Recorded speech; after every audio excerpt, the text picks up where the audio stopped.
Hello दोस्तों, आप सभी का स्वागत है आपके अपने यूट्यूब चैनल लर्न विद एजे पर। दोस्तों, जैसा कि आप लोग जानते हैं कि कल शाम को 8 बजे कुमार गौरव सर के द्वारा तिरंगा सीरीज का पार्ट नंबर 4 करवाया गया था। जो टॉपिक था उस क्लास का जो टॉपिक था वो था उसमें इतिहास। तो उसी क्लास को हमने यहाँ पर उस क्लास से एक एक पॉइंट को नोट किए हुए हैं और उन सभी पॉइंट्स को मैं आज की इस वीडियो में रिवीजन करवाने वाला हूँ।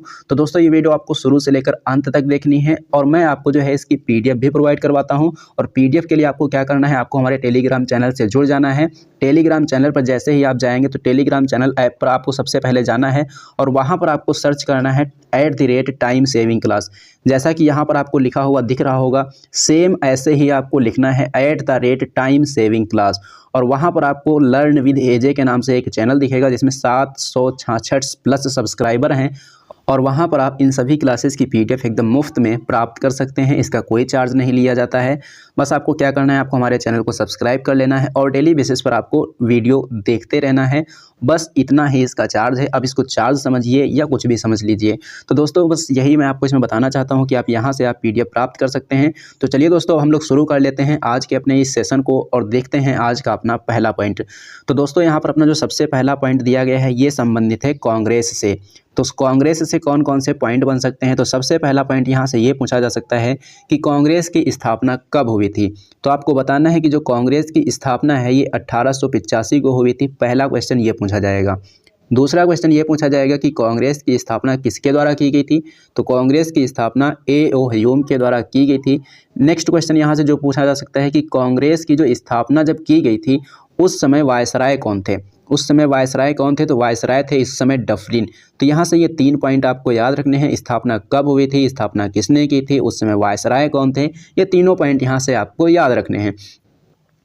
उसके बाद में बात करेंगे यहाँ से नेक्स्ट पॉइंट की। तो नेक्स्ट पॉइंट यहाँ दिया गया है कांग्रेस का चौथा अधिवेशन कब हुआ था। कांग्रेस का जो चौथा अधिवेशन है यहाँ पर कब हुआ था। दोस्तों, मैं आपको पहले ये बताना चाहता हूँ कि आप लोग ये बिल्कुल भी ना सोचें कि यहाँ पर हमने पहला अधिवेशन, दूसरा अधिवेशन या तीसरा अधिवेशन नहीं लिखा है।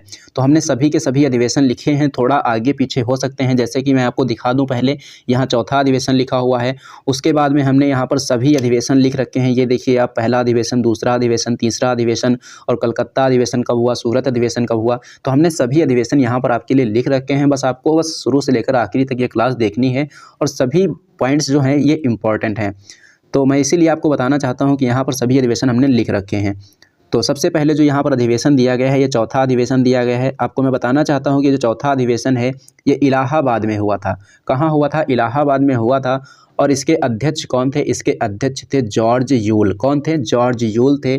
उसके बाद में नेक्स्ट पॉइंट यहाँ पर दिया गया है 1905 का जो कांग्रेस अधिवेशन है ये कहाँ हुआ था, ये हुआ था बनारस में। और इसके जो अध्यक्ष थे कौन थे, इसके अध्यक्ष थे गोपाल कृष्ण गोखले। कौन थे, गोपाल कृष्ण गोखले थे। और इसी अधिवेशन में क्या किया गया था, स्वदेशी आंदोलन को स्वीकृति प्रदान की गई थी।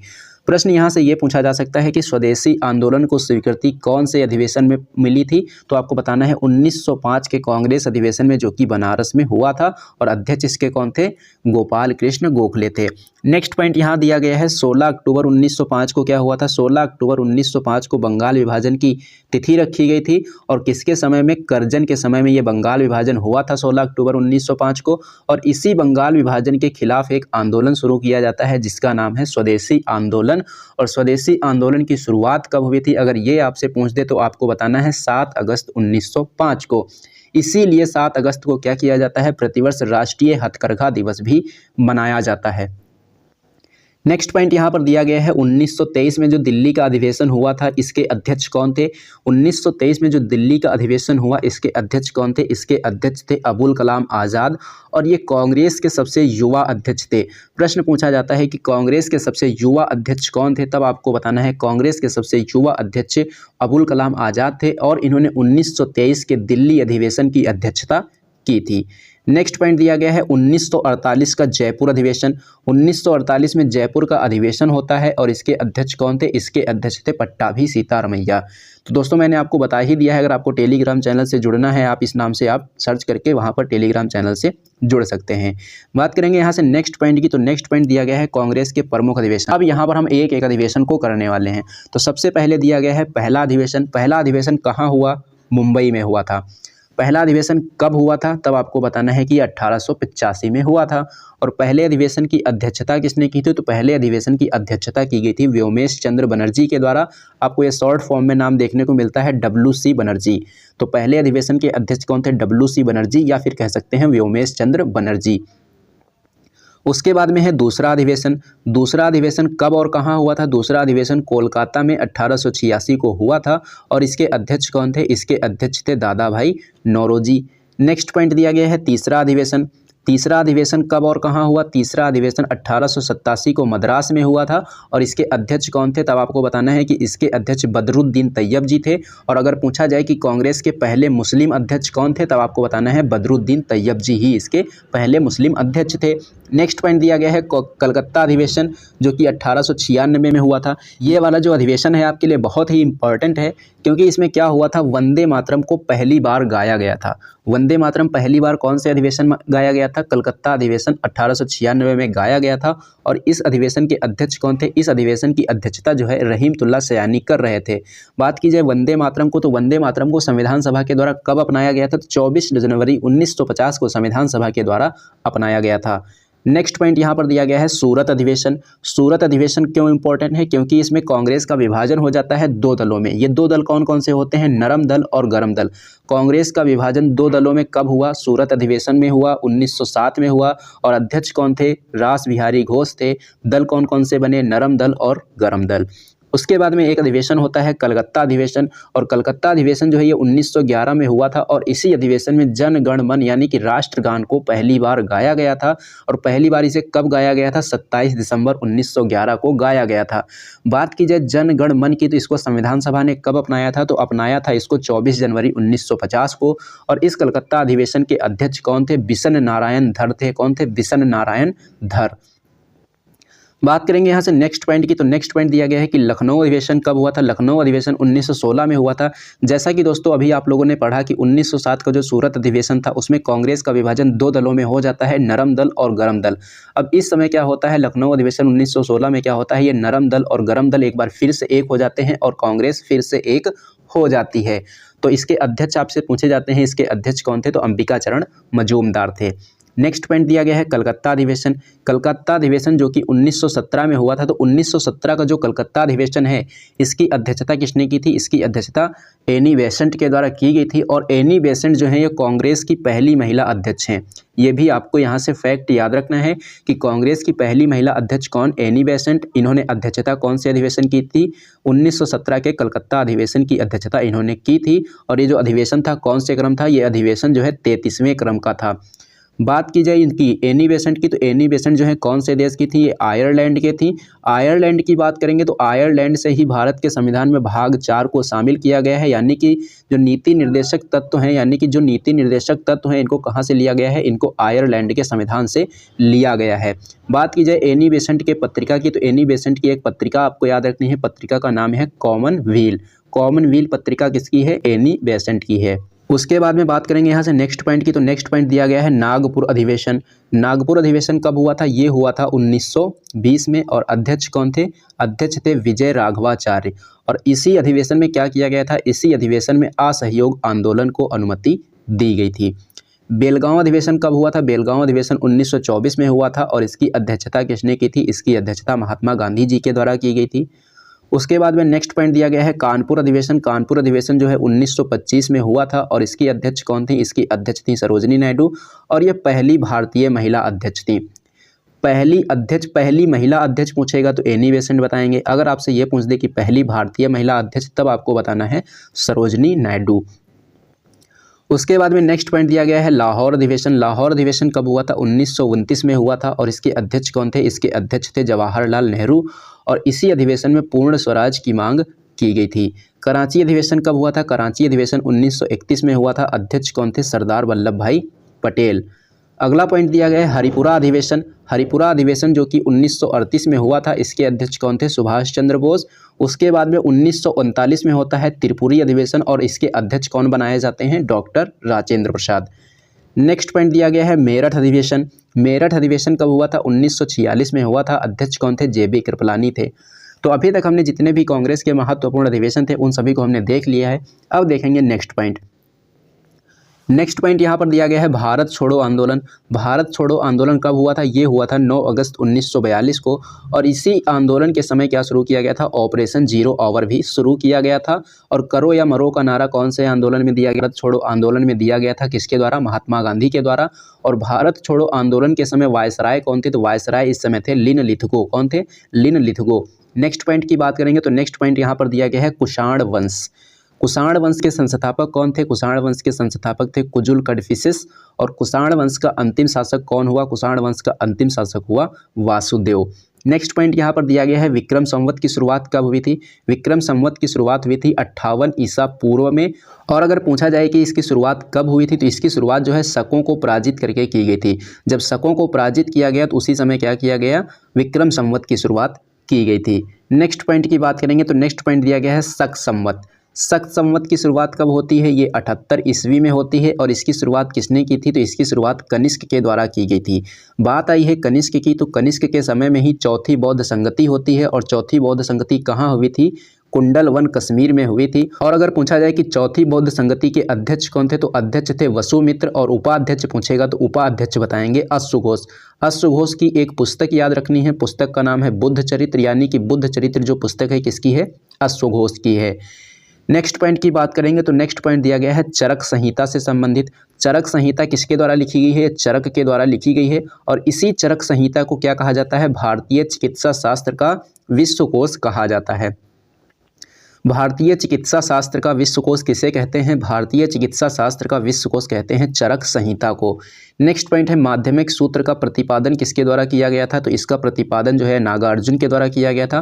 और नागार्जुन को भारत का आइंस्टीन कहते हैं। प्रश्न पूछा जाता है कि भारत का आइंस्टीन किसे कहते हैं, तो आपको बताना है भारत का आइंस्टीन नागार्जुन को कहते हैं।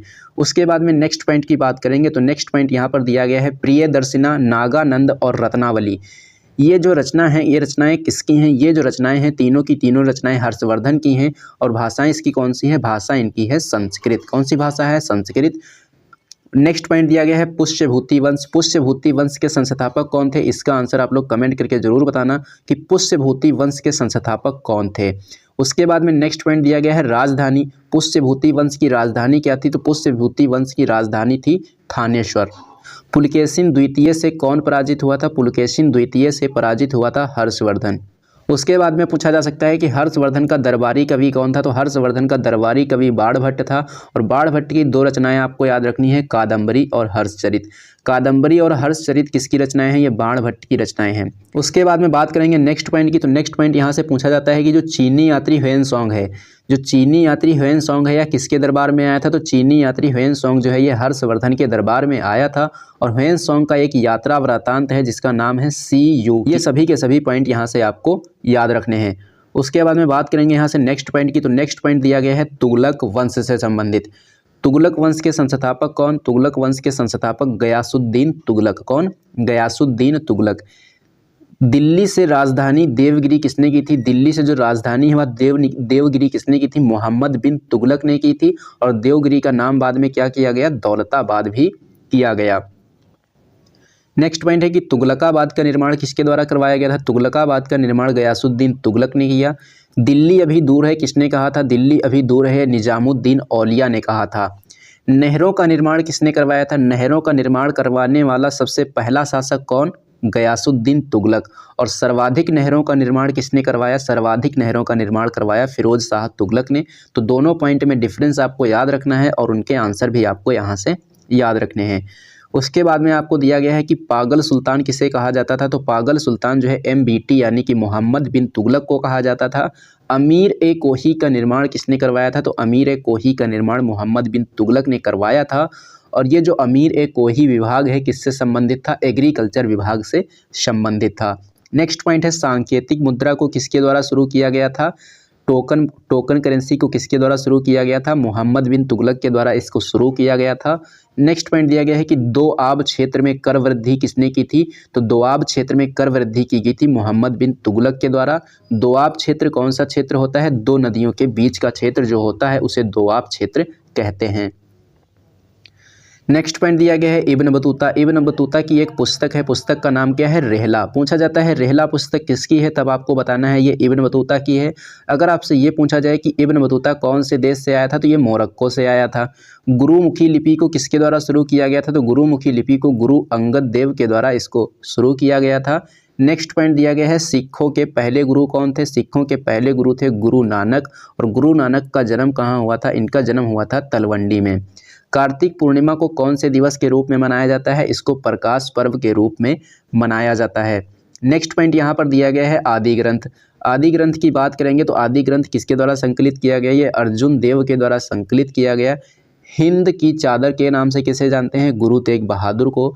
गुरु तेग बहादुर की हत्या किसने करवाई थी? तो गुरु तेग बहादुर की जो हत्या है ये औरंगजेब ने करवाई थी। सिखों के अंतिम गुरु कौन थे? सिखों के अंतिम गुरु थे 10वें गुरु गोविंद। कौन थे? गुरु गोविंद। और गुरु गोविंद को किस नाम से जाना जाता है? सच्चा पातशाह भी इन्हीं को कहा जाता है। बात करेंगे नेक्स्ट पॉइंट की, तो सिखों के 5 ककार होते हैं। ये 5 ककार कौन कौन से हैं? केस, कंघा, कृपाण, कच्छा और कड़ा। ये 5 ककार आपको यहाँ से याद रखने हैं। खालसा पंथ की स्थापना कब हुई थी? खालसा पंथ की स्थापना 1699 में बैसाखी त्यौहार के दिन की गई थी। नेक्स्ट पॉइंट की बात करेंगे तो नेक्स्ट पॉइंट यहाँ पर दिया गया है महाराजा जो रणजीत सिंह हैं ये कौन सी मिसल से संबंधित थे? महाराजा रणजीत सिंह जो है ये सुकर चकिया मिसल से संबंधित थे। और कुल मिसलों की संख्या कितनी है? कुल मिसलों की संख्या 12। नेक्स्ट पॉइंट दिया गया है स्वर्ण मंदिर। स्वर्ण मंदिर कहाँ है? तो आपको बताना है अमृतसर में है। और स्वर्ण मंदिर का निर्माण करने के लिए जमीन जो दान में दी गई थी किसके द्वारा दी गई थी? अकबर के द्वारा दी गई थी। स्वर्ण मंदिर पर सोना किसके द्वारा मढ़वाया गया? तो ये महाराजा रणजीत सिंह के द्वारा मढ़वाया गया। अगला पॉइंट दिया गया है अमृतसर। अमृतसर में ही एक कांड हुआ था, हत्याकांड। कौन सा? जलियांवाला बाग हत्याकांड। कब हुआ? 13 अप्रैल 1919 को। और इसकी जांच के लिए एक आयोग बनाया गया था, हंटर आयोग। अगला पॉइंट है अमृतसर की संधि कब हुई थी? अमृतसर की संधि 1809 में हुई थी। अगर पूछा जाए किस किस के बीच हुई थी, तो मेटकॉफ और रणजीत सिंह के बीच में यह संधि हुई थी। बात करेंगे नेक्स्ट पॉइंट की, तो नेक्स्ट पॉइंट यहाँ पर दिया गया है कोहिनूर हीरा। कोहिनूर हीरा कहाँ प्राप्त हुआ था? यह गोलकुंडा से प्राप्त हुआ था। अगर पूछा जाए कि ये किसके शासनकाल में इंग्लैंड भेजा गया, तो रणजीत सिंह के बेटे जब दिलीप सिंह पढ़ने के लिए कहाँ गए? इंग्लैंड के, तो उसी समय ये हीरा कहाँ चला गया? इंग्लैंड चला गया। नेक्स्ट पॉइंट है सन्यासी विद्रोह का उल्लेख कहाँ मिलता है? तो सन्यासी विद्रोह का उल्लेख मिलता है आनंद मठ में। और सन्यासी विद्रोह जो है बिहार और बंगाल में हुआ था। बात करेंगे आनंद मठ की, तो आनंद मठ के लेखक कौन है? बंकिम चंद्र चटर्जी हैं। और इसी में वंदे मातरम लिखा हुआ है। किसमें? वंदे मातरम जो है किसमें लिखा हुआ है? आनंद मठ में।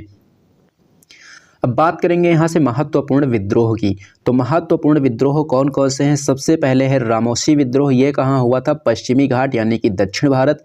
कोल विद्रोह कहाँ हुआ? कोल विद्रोह छोटा नागपुर पठार में हुआ। संथाल विद्रोह कब और कहाँ हुआ था और इसका नेतृत्व किसके द्वारा किया जा रहा था? तो अगर आपसे ये पूछ दे कि संथाल विद्रोह कब हुआ था, तो 1855-56 में हुआ था। नेतृत्व सिद्धू और कान्हू के द्वारा किया गया। और ये विद्रोह जो है कहाँ हुआ था? बंगाल और बिहार में हुआ था। नेक्स्ट पॉइंट है मुंडा विद्रोह का नेतृत्व किसने किया? मुंडा विद्रोह का नेतृत्व बिरसा मुंडा के द्वारा किया गया। और बिरसा मुंडा को धरती बाबा और चमत्कारी बाबा भी कहा जाता है। मुंडा विद्रोह कब हुआ था? तो 1899 से 1900 के बीच में ये हुआ था। अगर पूछा जाए कि मुंडा विद्रोह कहाँ हुआ था, तब आपको बताना है कि ये झारखंड में हुआ था। नेक्स्ट पॉइंट दिया गया है पाइका विद्रोह। पाइका विद्रोह का नेतृत्व किसने किया था? तो बख्शी जगबंधु ने किया था। और ये कहाँ हुआ था? ये उड़ीसा में हुआ था। उसके बाद में नेक्स्ट पॉइंट दिया गया है मोपला विद्रोह। मोपला विद्रोह कब हुआ था? 1921 को केरल में हुआ था। कूका विद्रोह कहाँ हुआ? कूका विद्रोह पंजाब में हुआ था। तेभागा आंदोलन कहाँ हुआ था? तेभागा आंदोलन 1946 को बंगाल में हुआ था। नेक्स्ट पॉइंट दिया गया है महत्वपूर्ण नारे, और ये नारे किसने दिए, इससे संबंधित अपना पॉइंट है यहाँ पर। तो पहला पॉइंट यहाँ पर दिया गया है कि दिल्ली चलो का नारा और जय हिंद का नारा किसके द्वारा दिया गया? तो सुभाष चंद्र बोस के द्वारा दिया गया। इंकलाब जिंदाबाद का नारा किसने दिया? भगत सिंह ने दिया था। करो या मरो का नारा भारत छोड़ो आंदोलन के समय किसके द्वारा दिया गया था? महात्मा गांधी के द्वारा। वेदों की ओर लौटो का नारा किसके द्वारा दिया गया? ये दिया गया स्वामी दयानंद सरस्वती के द्वारा।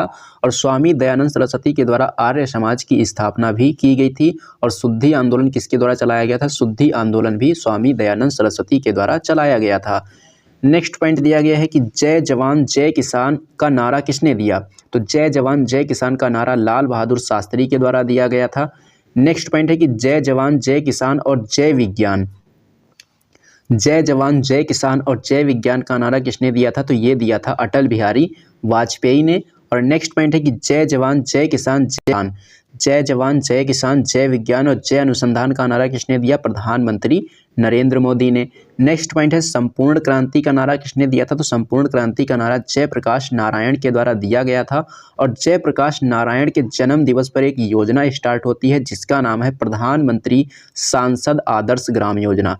प्रधानमंत्री सांसद आदर्श ग्राम योजना की शुरुआत किसके जन्म दिवस पर हुई थी? जयप्रकाश नारायण के जन्म दिवस पर। और इनका जन्म कब हुआ? 11 अक्टूबर को। यानी कि योजना कब शुरू हुई? योजना जो है 11 अक्टूबर 2014 को शुरू हुई थी। और 11 अक्टूबर को जन्म दिवस किसका होता है? 11 अक्टूबर को जन्म दिवस होता है जयप्रकाश नारायण का। नेक्स्ट पॉइंट दिया गया है कि स्वराज मेरा जन्मसिद्ध अधिकार है और मैं इसे लेकर रहूँगा। स्वराज मेरा जन्मसिद्ध अधिकार है और मैं इसे लेकर रहूँगा, ये नारा किसने दिया था? ये नारा बाल गंगाधर तिलक के द्वारा दिया गया था। सारे जहां से अच्छा हिंदुस्तान हमारा, ये नारा किसने दिया? ये नारा इकबाल के द्वारा दिया गया था। तुम मुझे खून दो मैं तुम्हें आज़ादी दूंगा, ये नारा किसने दिया था? ये नारा जो है सुभाष चंद्र बोस ने दिया था। उसके बाद में नेक्स्ट पॉइंट यहाँ पर दिया गया है कि मेरे सिर पर लाठी का प्रहार अंग्रेजी शासन रूपी ताबूत में कील साबित होगा, ये नारा किसने दिया? ये नारा जो है किसके द्वारा दिया गया? लाला लाजपत राय के द्वारा। नेक्स्ट पॉइंट दिया गया है कि भारतीय अशांति का जनक, भारतीय अशांति का जनक किसे कहते हैं? तो ये कहते हैं बाल गंगाधर तिलक को। और इन्हें भारतीय अशांति का जनक कहा किसने? अगर ये पूछ दे तो आपको बताना है वैलेंटाइन सिरोल के द्वारा इन्हें ये कहा गया था। अब नेक्स्ट पॉइंट यहाँ पर दिया गया है महत्वपूर्ण वंश एवं उनके संस्थापक। हर्यक वंश के संस्थापक कौन? बिंबिसार। शुंग वंश के संस्थापक पुष्यमित्र शुंग। सातवाहन वंश के संस्थापक सिमुक। और कुषाण वंश के संस्थापक कुजुल कड़फिसेस। और उसके बाद में गुप्त वंश के संस्थापक कौन? श्रीगुप्त। चोल वंश के संस्थापक विजयालय। गुलाम वंश के संस्थापक कुतुबुद्दीन ऐबक। खिलजी वंश के संस्थापक जलालुद्दीन खिलजी। तुगलक वंश के संस्थापक गयासुद्दीन तुगलक। और सैयद वंश के संस्थापक खिज्र खां। और लोदी वंश के संस्थापक बहलोल लोदी। और लास्ट पॉइंट है राष्ट्रकूट वंश के संस्थापक दंती दुर्ग। हुवेसल वंश के संस्थापक विष्णुवर्धन।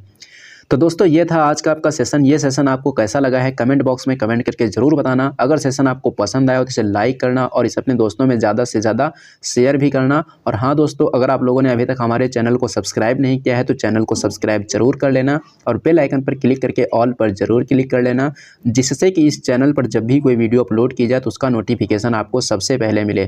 तो चलिए दोस्तों, मिलते हैं अब हम लोग एक नेक्स्ट वीडियो में।